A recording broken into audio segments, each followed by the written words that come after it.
Durante décadas, México compró armamento bajo una lógica muy específica: mantener capacidades suficientes para vigilancia, control territorial y apoyo interno sin alterar el equilibrio regional ni generar tensiones innecesarias con Estados Unidos. Esa estrategia parecía funcional mientras el mundo permanecía relativamente estable. Pero hoy, el debate cambió completamente, porque ya no se trata solo de comprar armas. Se trata de quién controla realmente esas armas una vez que llegan al país. Y ahí aparece una palabra que cada vez se repite más entre analistas, militares y comunidades interesadas en soberanía tecnológica: el candado. La idea de que muchos sistemas estadounidenses vienen acompañados de restricciones invisibles, limitaciones operativas, dependencia logística, control sobre refacciones, mantenimiento supervisado y restricciones sobre ciertos usos en escenarios sensibles. No es una teoría inventada, es parte del funcionamiento normal del mercado internacional de defensa. Cuando un país compra sistemas avanzados a United States, generalmente adquiere también una relación de dependencia tecnológica de largo plazo: motores, software, radares, actualizaciones, armamento compatible. Todo eso permanece ligado al fabricante original y, en muchos casos, sujeto a aprobación política. Para Washington, esto tiene lógica estratégica. Estados Unidos no solo vende armas, construye redes de influencia. Cada sistema exportado fortalece alianzas, crea dependencia tecnológica y permite mantener cierto control sobre cómo se utiliza el equipo, especialmente cuando se trata de plataformas sensibles. Eso explica por qué muchas veces los países compradores no reciben exactamente la misma tecnología que opera el ejército estadounidense. Versiones degradadas, capacidades limitadas o restricciones específicas forman parte de la realidad del comercio militar internacional. Y aquí es donde empieza la gran discusión en México. Porque existe una percepción cada vez más fuerte de que el país recibe tecnología atrasada o limitada, mientras otras potencias ofrecen opciones aparentemente más abiertas. El ejemplo que aparece constantemente es el de los viejos Northrop F-5 y Tiger II de la Fuerza Aérea Mexicana. Aviones que durante años fueron suficientes para la doctrina mexicana, pero que hoy representan claramente una plataforma envejecida frente a los estándares actuales. Esa percepción alimenta una pregunta incómoda: ¿México debería seguir dependiendo casi exclusivamente de sistemas occidentales o explorar alternativas con otros bloques? Y ahí entran Rusia y China. Durante los últimos años, tanto Rusia como China han intentado expandir su presencia en el mercado global de defensa, ofreciendo algo muy atractivo para muchos países: menos restricciones políticas y más transferencia tecnológica. Ese punto es clave, porque para muchas naciones, el verdadero valor no está solo en comprar un arma, está en aprender a producirla, repararla y eventualmente desarrollar versiones propias. China entendió eso perfectamente. Sus acuerdos militares suelen incluir cooperación industrial, ensamblaje local y transferencia parcial de conocimiento técnico. Rusia también utilizó históricamente esa estrategia, especialmente con países que buscaban reducir dependencia occidental. Eso crea una narrativa poderosa: la idea de que comprar fuera del bloque occidental puede ofrecer más autonomía. Pero la realidad es mucho más compleja, porque cambiar el proveedor militar no es simplemente cambiar de marca, es alterar relaciones geopolíticas completas. Y aquí aparece uno de los factores más delicados de toda esta discusión: la ley CAASA. La Countering America's Adversary Through Sanctions Act fue aprobada por Estados Unidos en 2017 con un objetivo claro: castigar económicamente a países que realicen compras significativas de equipo militar ruso. El mensaje era contundente: Washington estaba dispuesto a usar sanciones económicas para limitar la expansión militar de Moscú. Y esas sanciones no son simbólicas. Pueden afectar acceso financiero, inversiones, cooperación tecnológica y relaciones comerciales. Países como Turquía experimentaron parte de esas consecuencias tras adquirir sistemas antiaéreos rusos S-400. Turquía no fue expulsada de la OTAN, pero enfrentó restricciones y tensiones importantes con Washington. Eso muestra algo fundamental: la compra de armamento hoy es también una decisión geopolítica. Y para México, esa realidad es todavía más sensible, porque ningún país latinoamericano tiene una integración económica tan profunda con Estados Unidos. El TEMEC, las cadenas industriales compartidas, las exportaciones, la dependencia comercial, todo eso convierte cualquier tensión estratégica en un asunto extremadamente delicado. México podría querer más autonomía tecnológica, pero difícilmente puede ignorar el costo potencial de un conflicto económico con su principal socio comercial. Y ahí aparece el verdadero dilema: ¿cómo buscar independencia sin activar represalias? Porque desde una perspectiva estratégica, la idea de diversificar proveedores tiene lógica. Reduce dependencia, amplía opciones y puede generar mejores condiciones de negociación. Pero desde una perspectiva geopolítica, acercarse demasiado a sistemas rusos o chinos puede interpretarse como una señal política, especialmente en el contexto actual. Las tensiones entre Estados Unidos, China y Rusia ya no son solo militares, son tecnológicas, comerciales y financieras. El mundo se está fragmentando lentamente en bloques de influencia, y México está justo en medio de esa presión.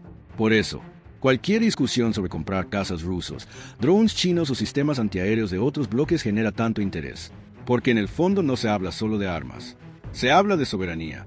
Ahora bien, también es importante separar percepción de realidad. Existe una narrativa muy extendida en ciertos sectores que afirma que el armamento ruso o chino es automáticamente superior al occidental y que Estados Unidos solo vende chatarra a sus aliados periféricos. La realidad es mucho más matizada. Los sistemas militares estadounidenses siguen estando entre los más avanzados del planeta en múltiples categorías. Sus capacidades de integración, guerra electrónica, redes satelitales y software militar continúan liderando muchos estándares globales. Pero también es cierto que Washington rara vez exporta sus versiones más sensibles, y eso genera frustración en algunos países. Por otro lado, Rusia y China sí han avanzado enormemente en ciertos sectores. China, por ejemplo, transformó radicalmente su industria militar en las últimas 2 décadas. Pasó de copiar tecnología extranjera a desarrollar plataformas competitivas. El Chengdu J-10 es uno de los ejemplos más citados. Un caza moderno con capacidades considerables y costos más bajos comparados con algunos equivalentes occidentales. Rusia mantiene experiencia sólida en motores, defensa aérea y misiles hipersónicos, aunque la guerra en Ucrania también expuso limitaciones logísticas e industriales importantes. Y ahí aparece otra lección crítica. La guerra moderna no depende solo de tener buenos sistemas sobre el papel. Depende de capacidad industrial sostenida, mantenimiento, software, electrónica y producción constante. El conflicto en Ucrania mostró tanto fortalezas como debilidades de los sistemas rusos y occidentales. Ningún bloque salió completamente intacto en términos de reputación tecnológica. Eso obliga a analizar con más cuidado, porque muchas veces las discusiones en redes simplifican demasiado el panorama, como si cambiar el proveedor resolviera automáticamente todos los problemas de soberanía tecnológica. Y no es así. Comprar armamento ruso o chino también genera dependencia. También requiere soporte, refacciones y cadenas logísticas externas. La diferencia está en el grado de apertura tecnológica que ofrecen ciertos acuerdos. Pero incluso ahí existen límites. Ninguna potencia entrega completamente su tecnología más sensible. Ahora bien, donde sí parece existir una oportunidad distinta para México es en otro sector, los drones. Porque la guerra moderna está cambiando rápidamente hacia sistemas más baratos, autónomos y difíciles de detectar. Drones kamikaze, enjambres coordinados por inteligencia artificial, vigilancia avanzada, sistemas tácticos de ataque. Todo eso está transformando la lógica militar global. Y aquí México podría encontrar una ventana estratégica mucho más realista. Desarrollar una industria nacional de drones es mucho más viable que competir inmediatamente en cazas de quinta generación. Además, los drones encajan mejor con las necesidades reales del país. Vigilancia territorial, monitoreo marítimo, control fronterizo, seguridad estratégica. Y en este terreno, China tiene una posición dominante en componentes y manufactura. Eso explica por qué muchos analistas consideran que el futuro militar de países medianos no estará en gigantescos portaaviones o flotas imposibles de sostener, sino en sistemas más flexibles y asimétricos. Misiles tácticos, drones, guerra electrónica y ciberdefensa.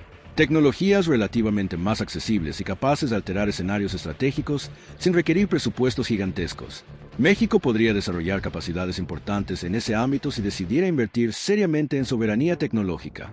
Pero nuevamente aparece el límite geopolítico, porque mientras más estratégica sea la tecnología desarrollada o adquirida, más atención internacional genera.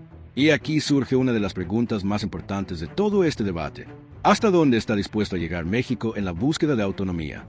Porque una cosa es diversificar proveedores civiles o industriales. Otra muy distinta es hacerlo en sectores militares sensibles. Estados Unidos históricamente consideró a América del Norte como un espacio estratégico prioritario, y eso implica observar cuidadosamente cualquier movimiento relacionado con tecnología militar avanzada cerca de su frontera. Por eso, pensar en una alineación militar mexicana con Rusia o China resulta extremadamente improbable en términos reales. No porque México no pueda comprar ciertos sistemas específicos, sino porque el costo político y económico sería enorme. Y sin embargo, eso no significa que el país esté condenado a una dependencia absoluta. Existe un camino intermedio. Desarrollar capacidades nacionales propias sin romper alianzas estratégicas. Invertir en industria tecnológica local. Crear drones nacionales. Fortalecer mantenimiento avanzado. Desarrollar software militar y ciberdefensa. Eso permitiría aumentar autonomía sin provocar una confrontación directa con Washington. Pero requiere algo que históricamente ha sido difícil en México: visión de largo plazo. Porque la soberanía tecnológica no se compra de un día para otro. Se construye durante décadas. Y el tiempo corre rápido. Mientras Estados Unidos y China compiten por inteligencia artificial militar, computación avanzada y sistemas autónomos, muchos países intentan decidir de qué lado posicionarse. México todavía tiene margen para construir una estrategia propia, pero ese margen no será eterno, porque en un mundo cada vez más polarizado, mantenerse completamente neutral se vuelve más complicado. Y tal vez esa es la verdadera razón por la que este debate está creciendo tanto. No se trata solo de aviones rusos o drones chinos. Se trata de una pregunta mucho más profunda. ¿Puede México aspirar a una soberanía tecnológica real sin entrar en conflicto con el sistema económico y geopolítico de que depende? Porque esa tensión probablemente definirá gran parte del futuro estratégico del país. Y la respuesta todavía está abierta.